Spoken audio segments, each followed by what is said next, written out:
তো আমরা বন্ধুরা আপনারা কেমন আছেন অবশ্যই কিন্তু কমেন্টে জানাতে পারেন। তো কালকে আমি এতটাই ব্যস্ত ছিলাম যে ভিডিও তৈরি করতে পারিনি। দেখুন রবিবার গেছে শ্যামাপ্রসাদ মুখার্জির জন্মদিন, তার চরণে কোটি কোটি প্রণাম। এবার কেন করছি প্রণাম, কারণ তার জন্যই আজকে আমরা পশ্চিমবঙ্গবাসী ভারত হিসেবে পরিচিত পাচ্ছি। তো তার চরণে কোটি কোটি প্রণাম দিয়ে আমার এই প্রতিবেদন আমি শুরু করছি। তো আমার প্রতিবেদন আজকে হচ্ছে দিলীপ বাবুকে নিয়ে। আপনারা সকলেই জানেন যে পশ্চিমবঙ্গের রাজনীতিতে এখন যাকে নিয়ে বেশি চর্চা হচ্ছে তিনি হচ্ছেন দিলীপ বাবু। যে দিলীপ বাবুর ভবিষ্যৎ ঠিক কী আপনারা সকলেই জানেন। দিলীপ বাবু কে তাও একটু বলে দিচ্ছি। দিলীপ বাবু হলেন যিনি একজন বিজেপির বলিষ্ঠ নেতা, এবং আপনারা আজকে যে পশ্চিমবঙ্গে বিজেপি বিরোধী দলের আসন পেয়েছে, তার এই আসন পাওয়ার পেছনে সবথেকে বেশি যদি কারোর অবদান থাকেন তাহলে আপনারা সকলেই জানেন সেটা হচ্ছে দিলীপ বাবু। কারণ দিলীপ বাবুর যে অবদান আছে বিজেপি পার্টিতে সেটা আপনারা সকলেই জানেন। তিনি হচ্ছেন অন্যতম একটি মুখ বিজেপির, যা এই আজকে বিজেপি পার্টি পশ্চিমবঙ্গে বিরোধী দলের স্বীকৃতি পেয়েছেন। তো সেটা কেউ কিন্তু মানে কি বলবো, সন্দেহের কোনো তার অবকাশ নেই যে বিজেপিতে অন্ততপক্ষে দিলীপ বাবুর ঠিক কতটা ভূমিকা আছে। তো তাকে নিয়েই এখন প্রশ্ন উঠেছে যে দিলীপ বাবুর ভবিষ্যৎ কী। সত্যি কথা একটু দিলীপ বাবুর ভবিষ্যৎ কী, তিনি কি তৃণমূলে যাচ্ছেন বা তিনি কি বিজেপিতেই থাকছেন, এটা নিয়ে কিন্তু চর্চা, এবং এটা নিয়েই কিন্তু সমস্ত মিডিয়া খবর করছে যাকে বলা যেতে পারে। তো আজকে সেই বিষয় নিয়ে একটু আলোচনা করছি আমি। তো অবশ্যই আপনাদের যদি কোনো মতামত থাকে আপনারা কমেন্টে জানাতেই পারেন। তো চলি যে দিলীপ বাবু ঠিক কী বলছেন। কারণ আপনারা ইতিপূর্বে দেখেছেন যে দিলীপ বাবু দলের ভিতরেই বেশ মানে তার বিরুদ্ধে বেশ অনেক কিছু কথা উঠেছে, কারণ দলের কথা তিনি শোনেননি। তিনি দেখেছিলেন কয়েকদিন আগে দীঘায় গেছিলেন এবং দীঘায় গিয়ে মাননীয় মুখ্যমন্ত্রীর পাশে বসেছিলেন। তো সেই সব নিয়ে দলের একটু অন্য মত কিন্তু ছিল দিলীপ বাবুকে কেন্দ্র করে।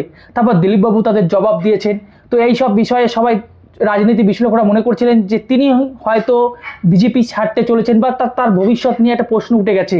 কিন্তু এই খুদ দিলীপ বাবু যে বক্তব্য রেখেছেন সেই বক্তব্যে আরও কিন্তু জট ঘোরালো হয়েছে। তিনি কি বক্তব্য রেখেছেন, তিনি বলেছেন দেখুন 21শে জুলাই, আপনারা সকলেই জানেন 21শে জুলাই তৃণমূলের জন্য যেরকম গুরুত্ব বিজেপির জন্য সেরকম গুরুত্ব।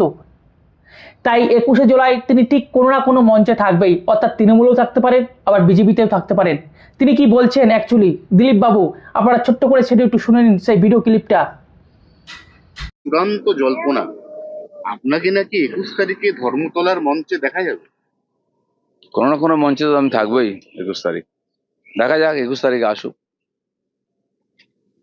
কিন্তু মানে এত বড় জল্পনার উত্তরে আপনার এই এক লাইন জল্পনাই তো চলে রাজনীতিতে, জল্পনা নিয়েই সব চলে।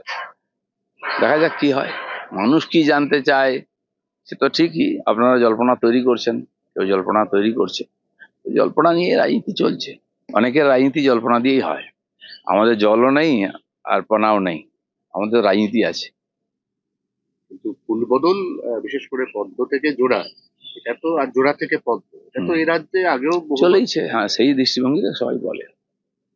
আর কিছু বিষয় বলুন, এই প্রশ্ন তো রোজ জিজ্ঞেস করতে হবে, এটা ছেড়ে দিন। হ্যাঁ, 21 তারিখের পর কি তাহলে এই প্রশ্ন জিজ্ঞাসা করতে হবে না? প্রশ্ন থাকবে না, সমাধান হয়ে যাবে সব। হ্যাঁ, দ্বিতীয় হচ্ছে যে উদয়ন গুহ বলেছে 8টা জেলা আছে বিজেপিকে ধরে পেটাতে হবে, ওটা ওই নতুন লাইনে তৃণমূল যাবে বলছে। না, वो ठीक আছে। देखिए, घर का कुत्ता शेर होता है, अपने घर में कुत्ता भी शेर होता है। তো কুচবিহারের বাইরে ওকে কে চেনে? উল্টো যদি হয়, জামা কাপড় খুলে ছেড়ে দিল, কলকাতাতে যদি হয় কি করতে পারবে? এরকম ভাবছেন তো? ক্ষমতা চিরদিন থাকে না, আর ক্ষমতার জোরে আস্ফালন করলে আর যারা ক্ষমতার দাস তাদের লোকে ভুলে যায়। বহু লোককে চোখ বোলান না একটু পশ্চিমবাংলায়, এরকম অনেক শের ছিল আগে, তারা কোথায় আছে? বেঁচে আছে, কিন্তু বেঁচে আছে কিনা কেউ জিজ্ঞেস করে না। তো আপনারা শুনতে পেলেন বা দেখলেন যে দিলীপ বাবু ঠিক কি বললেন। এই বক্তব্য কেন্দ্র করেই কিন্তু আরো কল্পনা সৃষ্টি হয়েছে যে তিনি কি তৃণমূলে যাবেন না বিজেপিতে থাকবেন। বা সম্প্রতি একটা ঘটনা সামনে এসেছিল, বলা হচ্ছিল তিনি কোনো নতুন দল করতে পারে হিন্দুদের নিয়ে পার্টি, বা হিন্দুদের পার্টি যারা বিজেপিতে অবহেলিত তাদেরকে নিয়ে। কিন্তু শ্রমিক ভট্টাচার্য যখন রাজ্য সভাপতির দায়িত্ব পেলেন তখন কিন্তু তার তীব্র আকারে তিনি বললেন এই যে দ্বন্দ্ব পুরাতন বা নতুন বা যারা বাইরে থেকে এসেছেন। শ্রমিকবাবু কি বলেছেন, শ্রমিকবাবু স্পষ্ট ভাষায় বলেছেন যে আপনার গ্রামে যারা বিজেপির পতাকা ধরে রয়েছেন বা আপনার গ্রামে আপনাকে কেউ বলছে কিনা যে আপনি বিজেপির লোক বা বিজেপির কর্মী, তিনি কিন্তু বিজেপির কর্মী। তিনি কিন্তু বিজেপির কর্মী। আপনি কি পদ পেয়েছেন সেটা বড় কথা নয়, বিজেপি পার্টির জন্য আপনি কি করছেন সেটাই হচ্ছে বড় কথা। এবং লোকে আপনাকে কি, আপনার গ্রামের লোকেরা কি বলছে যে আপনি বিজেপি করেন?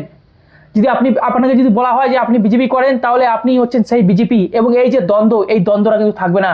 কারণ নতুনদের যেমন স্থান দিতে হবে, সেরকম ঠিকই পুরোনোদেরকে কিন্তু স্থান দিতে হবে। এবং শ্রমিক ভট্টাচার্য তিনি বলেছেন বারবারই যে দিলীপ বাবু অন্ততপক্ষে কোথাও যাবেন না, তিনি কিন্তু বিজেপিতেই তাকে থাকতে হবে। এবং তাকে আমার যতদূর সম্ভব অন্ততপক্ষে তিনি শ্রমিক ভট্টাচার্য তিনি কিন্তু কোনো মতেই দিলীপ বাবুকে ছাড়ছেন না বা ছাড়বেন না, আমার যেটুকু মনে হয়।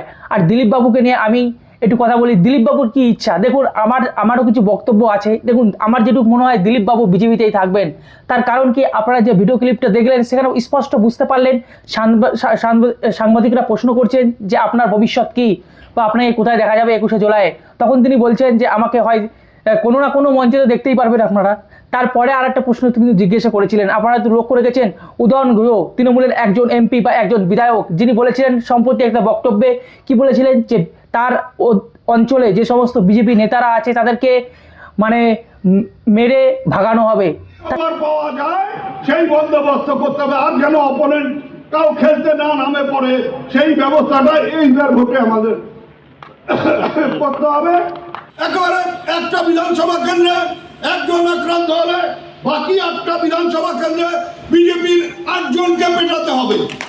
এমন অবস্থা তৈরি করতে হবে কোনো বাপের বেটার যেন এই কথাটা রাত্রে শুয়েও মনে না হয় যে আমি এজেন্ট হব। এখন এজেন্ট হওয়ার সাহসী যাতে কারণ না হয় সেই পরিস্থিতিটা। তার প্রশ্নের জবাবে তিনি কি দিয়েছেন উত্তর দিলীপ বাবু, সেটা আপনারা শুনতেই পারলেন। তিনি কি বললেন, স্পষ্ট ভাষায় তিনি বললেন যে এটা কিন্তু তার বিপরীত হতে পারে। তার বিপরীত হতে পারে, আপনি যাচ্ছেন মারতে মারুন, কিন্তু তার বিপরীত যদি হয়, কারণ শক্তি সবসময় সবার কাছে, ক্ষমতা সবসময় যে আপনার কাছে থাকবে তার কিন্তু কোনো মানে নেই।